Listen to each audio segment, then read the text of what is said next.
That looping song has a name. Researchers call it an earworm. And it turns out, you are not the only creature on this planet who gets one. In 1978, a group of humpback whales off the coast of Australia began singing a new song. Nobody taught it to them. No whale sat down and composed it on purpose. But within 2 years, every single humpback whale across the entire ocean basin was singing that exact same tune.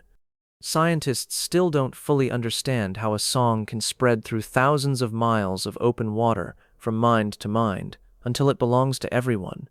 But you already know what that feels like, because right now, somewhere in your own head, a song is looping, uninvited, unstoppable.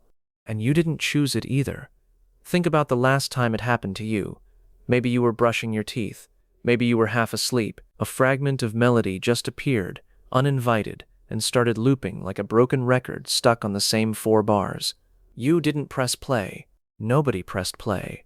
And yet there it was, running on its own, completely outside your control. Your brain is doing something very strange when a song gets stuck. It is not really remembering the song. It is replaying a tiny fragment of it, over and over, on autopilot. Neuroscientists call this involuntary musical imagery. Your auditory cortex, the part of your brain that processes sound, keeps firing the same pattern even when there is no music playing at all.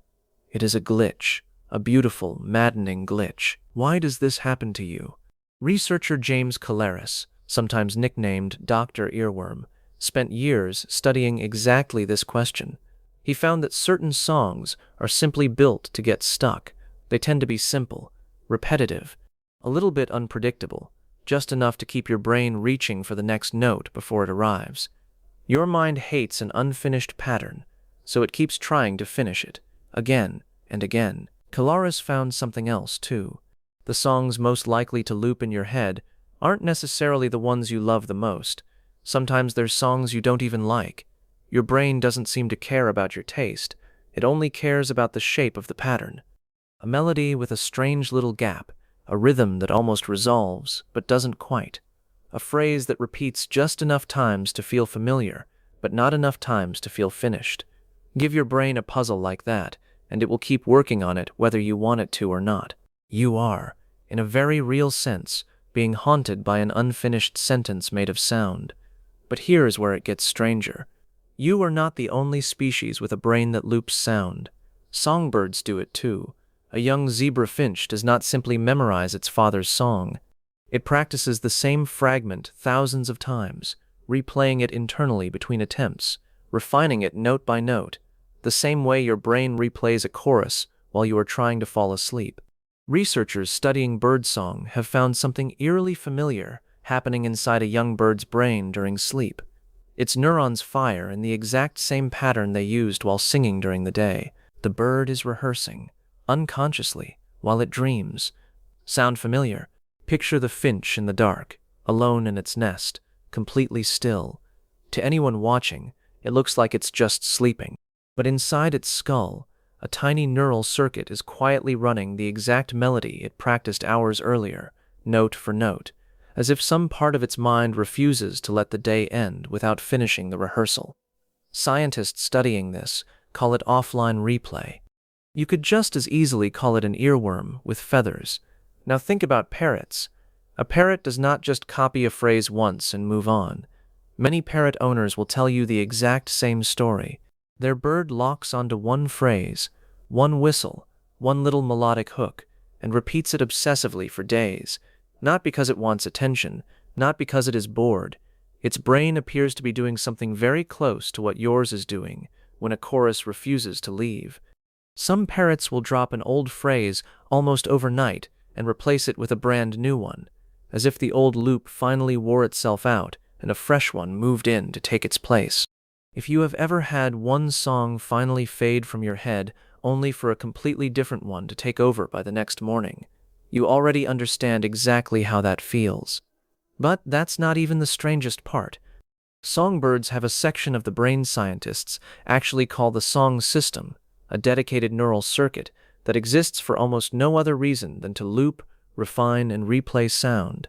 You don't have a section labeled quite so clearly.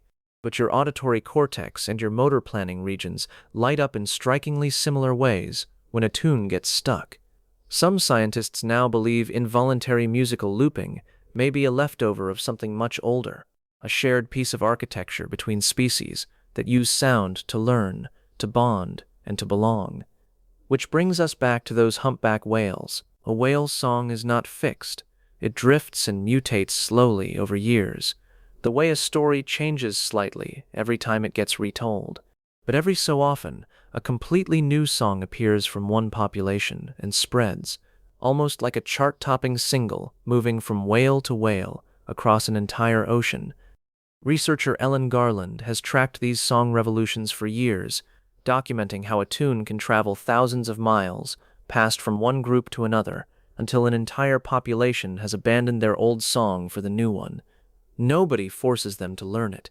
They just cannot seem to stop singing it, almost like it got stuck. Picture it for a moment. A whale, alone in dark water, thousands of miles from where a new song first appeared, somehow carrying the exact same melody every other whale around it has started singing too. There is no radio playing beneath the waves, no shared recording passed from pod to pod. Just one sound pattern, moving mind to mind, refusing to be forgotten, the same way a chorus refuses to leave your own head on a Tuesday afternoon. Let's go deeper. Why would evolution build a brain that loops sound at all? It seems almost like a flaw, a waste of energy. But researcher Vicki Williamson, who studies the psychology of earworms, points to something important. The songs that get stuck in your head are almost always songs tied to memory or emotion.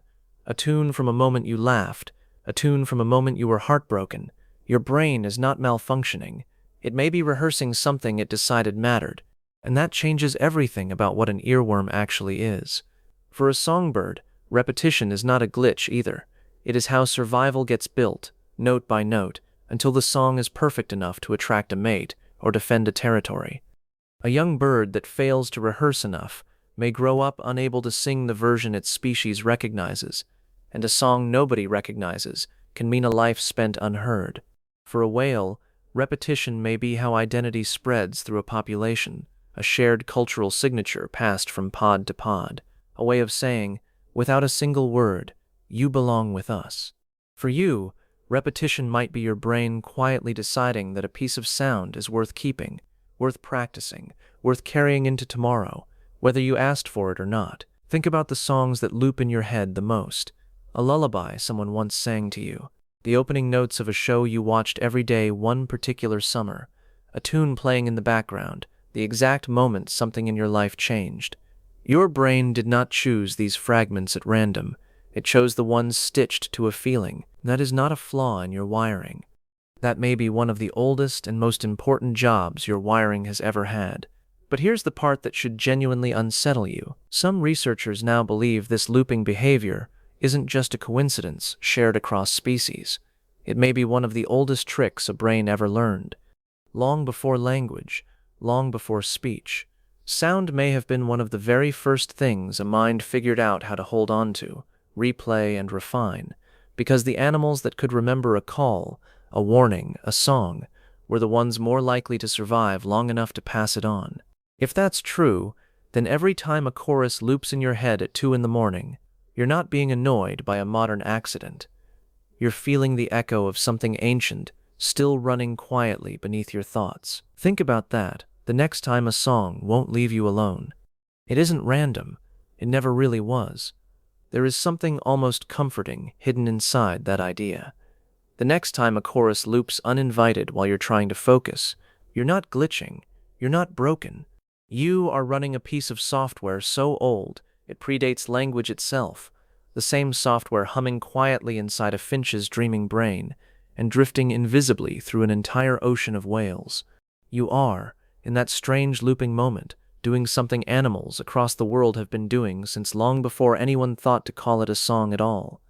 And maybe that's why it never quite feels like a coincidence when a tune returns to you at exactly the right moment. A familiar melody arriving the same week you needed to remember who you used to be. A song surfacing out of nowhere on a hard day, carrying you back to a version of yourself that felt lighter. Your brain didn't misfire. It reached into its own private archive and pulled out the one thing it decided you needed to hear again.